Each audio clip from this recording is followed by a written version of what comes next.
Hi, I'm Aaron, and I'm just sick of those other leftists. You know the ones. We all know who they are. They're the ones that are divisive, toxic. They're aggressive in their rhetoric and their behavior. They're abrasive with their language. It's horrible optics, honestly. And really, none of them, in my opinion, are real leftists. And they should be kicked from the left. They shouldn't be allowed to be in our spaces, because our spaces should be used for the things that I want them to be used for, and not the things that they want them to be used for, because the things that they want aren't the same as the things that I want, and that means that it's bad. Okay, so obviously you can tell that I'm being a little bit facetious with all of this intro, and I'm doing that on purpose because I want to nail home a really important point. There are a couple of factions on the left that like to make a lot of noise about how they are totally different from the other side. But really, they are the exact same. The only difference is how they go about treating each other. Hi, my name is Aaron, and today we're going to be talking a little bit about Wokescolds and Dirtbags. Yes, yet again. Okay, so a lot of people are going to hear that tagline and think to themselves, fuck you, Aaron. Wokescolds and Dirtbags are completely different. They have completely different goals, completely different outlooks, and in fact, they want completely different things. And I'm going to make the argument today that they really don't, and they really aren't, and the way that we go about thinking of people in our groups like that is actually working towards sowing more division. Now, a lot of people try to pin this dichotomy on some sort of difference between us, whether it be aggressive versus passive, logical versus emotional. We try to divide each other on those lines, and inevitably what it does is creates factions. And factionalism, specifically in our kind of group, is extremely dangerous because we want to have a unified front. That's why I talk so much about unifying all working people, because it does really take that for us to win. But with that being said, I am going to touch on a few of the specific arguments that a lot of people are usually making in regards to the Wokescolds or Wokelets and the Dirtbags or debate bros. Okay, so what exactly are the arguments that are being used against each one of these sides in this leftist community that are getting so many people so upset and creating so many factions? Well, let's go through them. Okay, so the very first argument that I usually see in regards to this sort of debate is that one side has very angry, very aggressive rhetoric, and the other side is calm, level-headed, and understands how to be peaceful. And that is just a false dichotomy. I honestly think that both sides have a little bit of that, and you're going to see this throughout the entirety of this video. Let's look at Dirtbags, for example. The Dirtbag left is referred to as being some sort of angry representation of somebody's ex-boyfriend or a father figure that was very mean and very scolding to the other person. So it becomes triggering, and a lot of people see their rhetoric as just anger and vitriol, and they're unable to actually hear what they're saying. They can't actually hear the argument over the anger. And that's the way that they see a lot of these dirtbag arguments. But that doesn't mean that the other side doesn't do exactly the same thing. Most of the time, the dirtbag left refers to the SJW left as a bunch of angry cancel culture Wokescolds who will call anybody a fascist at the drop of a hat. Very similar to the same argument that we heard way back in 2016 of the angry blue-haired bedroom feminist. Now, excuse me for using some 2016 terms, but that's honestly what it feels like, a bit of a rehash of exactly what we already seen in the skeptic community. A lot of the dirtbag left refer to the SJW left as, well, SJWs for one, and they have this mentality that the SJW left are a bunch of bedroom feminists. Now, that's not necessarily the words that they use, but they do always say the same thing over and over again, is that these specific people, these bedroom feminist SJWs, want to have a safe space. They think that the left is that safe space, and it's not. It's not a club, it's not your personal little clubhouse, because we have actual work to do, and we want to work towards a revolution. Now, is that exactly what the Wokescold left actually believes? No. A lot of them really want to have unity. They just think that we can go about it in a different way, and they want to make sure that we're not using gamer words and alienating and isolating people that might be in marginalized communities to do it. But on the other side of that, it also doesn't mean that every single one of the dirtbag left is inherently a bad person and just angry and vitriolic for the sake of being that way, because they actually have some good points and want unity as well. They just want to have unity among all of the normies that would usually listen to the SJW rhetoric and be turned off by it. They think that it's bad optics. Now, that isn't to say that those people don't exist entirely. Obviously, there are individuals that make extremely bad choices and do extremely horrible things, but they aren't necessarily part of a larger group. Okay, so that's aggressive rhetoric. The next most popular argument that I usually hear is that one side has more aggressive behavior than the other. Alright, just like before, let's go through it. This one's actually really simple. The dirtbag left is always accused of bullying, which a lot of them will admit that they do because they think that it's the right way to change people's minds, whereas the SJW left, or the wokelets, believe that you should cancel people because that's the best way to move forward. Now, the SJW left doesn't necessarily believe that canceling even actually exists. A lot of them look at it as more or less a criticism, and that even though they criticize somebody that is making a wrong opinion, it doesn't necessarily cancel them because those people often have lucrative careers, and they're usually not destroyed financially by an overwhelming flood of people inevitably dogpiling them and making them feel horrible. Oh wait, but dogpiling people and making them feel horrible is also the exact same tactic that you use when you're bullying people into believing your position. So obviously there's a lot of overlap there. It actually sounds like bullying and canceling are inevitably the same kind of tactic. Now, obviously, you can make the argument that canceling does involve blocking somebody, and I'm not going to say that it doesn't. Usually, if you're canceling somebody, you're blocking them, and if you're bullying somebody, you're not usually blocking them, though there is an overlap on that as well. I've heard people on the dirtbag left literally say that SJWs or wokelets or Wokescolds should be purged from the left. If that's not the exact same thing as canceling, I don't really know what is. Now, we've talked about aggressive rhetoric, aggressive behavior. What about abrasive language? Now, obviously, one side has more abrasive language than the other, right? Well, again, let's look into it. Obviously, the dirtbag left is accused of having more abrasive language more often, and they kind of wear that on their sleeve because they use a lot of so-called quote-unquote gamer words. And that can be the R slur, the F slur, and the N slur.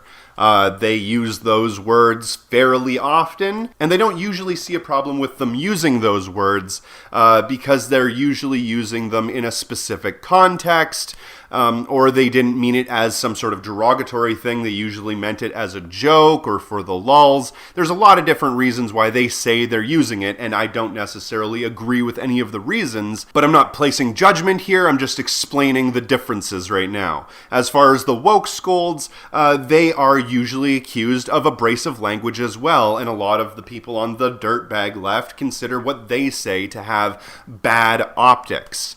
For example, a lot of people that are, say, on the SJW left or the Wokescold left, some of them will use the word cracker or mayo. Apparently, using the word mayo can be racist against white people. And also other things, such as the idea that non-white people can't be racist, or that you can't criticize minorities if they have bad takes, which, by the way, is mainly a straw man argument, and I doubt that anybody actually believes that. But regardless, it doesn't matter. All I'm trying to say is that both of those two camps happen to be using a lot of very similar rhetoric, though I would argue that most of the arguments that are being made about, say, Mayo side and whites can't be racist and all of these, I don't agree with those arguments. Personally, that's my personal bias. I think that's blowing things way out of proportion, and it really doesn't take into consideration the oppressor-oppressed dichotomy that we actually face in our real world right now. And don't worry, I do understand that a lot of people that are making that argument aren't necessarily saying that the word mayo is equivalent to the N slur. Obviously it's not, considering you can say mayo and only about 5 or 6 very online people will get mad about it. But if you say the N slur, basically everybody has a problem with that because it has a history of being extremely offensive. Okay, with all of that being said, then obviously we can see that both groups are extremely divisive. They are both using exactly the same tactics in almost the identical way. The only difference is the rhetoric explaining why they are using those tactics. But inevitably, they are doing the exact same thing. And as far as I'm concerned, that is doing nothing more than upholding the aesthetics of leftism. The unfortunate part about this is that both sides are inevitably asking for exactly the same thing. A safe space. A safe space where they feel as though their brand of leftism is the right brand of leftism. Now, the unfortunate part about this is that both sides are inevitably asking for the same thing. A safe space. Which isn't necessarily a bad thing. They should have safe spaces. You should be able to have a safe space where everybody can come and be welcomed and not have to worry that they're going to be made fun of for their race, ethnicity, or their disabilities or anything like that. They don't have to worry about being triggered by past trauma or have to associate with people that are actual fascists. There should be spaces like that. But then there should also be safe spaces for the other side as well, where they can go and be themselves and say the things that they want to say, even if those things aren't necessarily the best things in the world and could be kind of yikesy. They should be allowed to do that as well. We can have both sides, but each of you sitting inside of your safe spaces saying that the other side isn't doing real activity isn't making real activity happen. Inevitably, when we have two different factions on the left that are pointing at each other saying, you're the problem, no, you're the problem, it does capitalism's job for them. It inevitably does the state's job all by itself because we're creating divisions. You have to understand that every time we look at the other side as this faceless mass of people that are just wrong, we inevitably take what is essentially a disagreement between two people and turn it into a factional war. It creates divisions. It turns that group into the faceless, nameless other. And the others are always bad, while we are always good. Even though the differences between the two are so unbelievably small that it doesn't even matter. If you have a specific problem with one specific person because they did a specific thing, that makes sense. If you want to criticize that person or say that they're wrong, you're 100% in your right to do that, and you should be. But referring to them as this nameless, faceless group does nothing more than create division. The human brain is incredibly good at finding patterns, and that's inevitably what we're doing here. It's nothing more than racial sciences at this point. What we're doing is we're taking a bunch of things that we think make sense, and we're looking at them as though they are the cause. But we have to remember that correlation doesn't necessarily mean causation. We shouldn't be looking at these individuals as a mass. We should be looking at these individuals as comrades who maybe have lost their way. And you can talk to them and maybe inform them, educate them in some way so they can maybe get on the path that you think is right. Or maybe after a conversation and not a debate, you can find out why they feel the way that they do. And maybe you can empathize with their position. And maybe, just maybe, you might change your mind as well.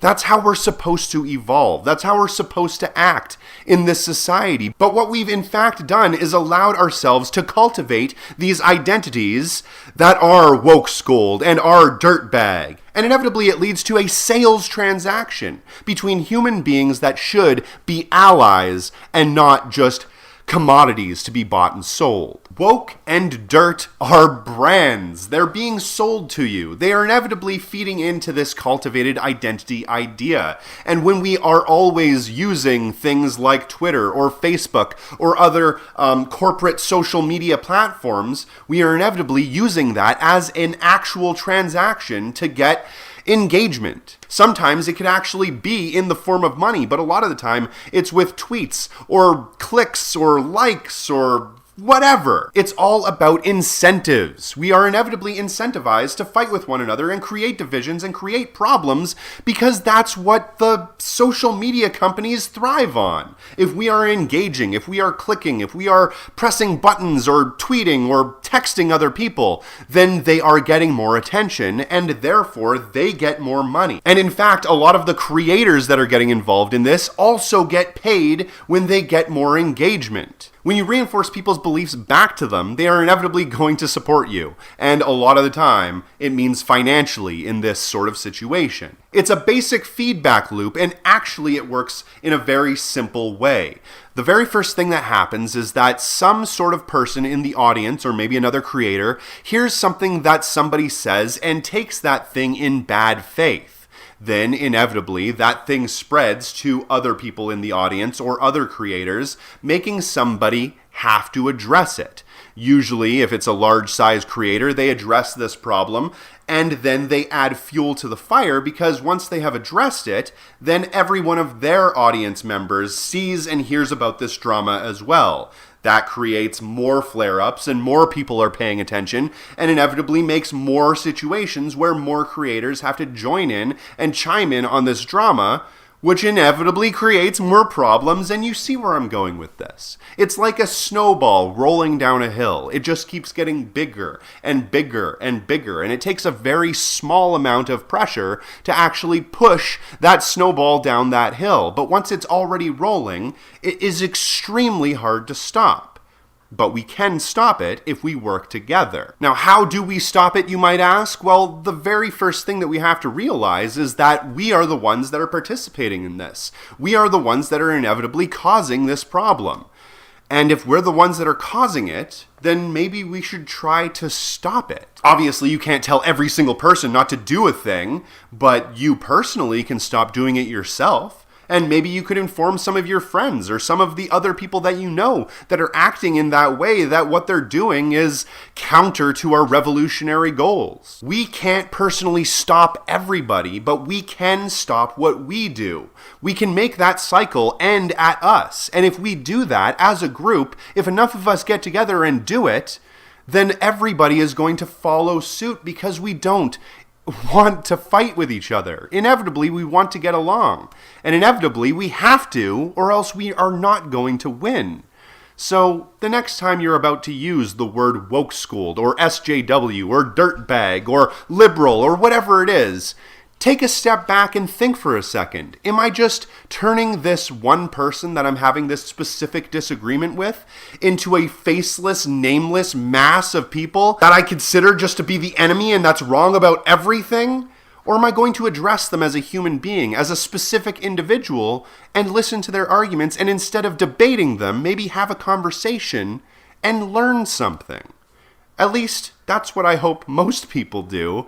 If you do get a chance, please check out all the links in the description box below. Hit the little bell button because they aren't going to tell you when I release a video. And make sure to subscribe because they're unsubscribing people every single day. Thank you very much for watching. Have a nice day.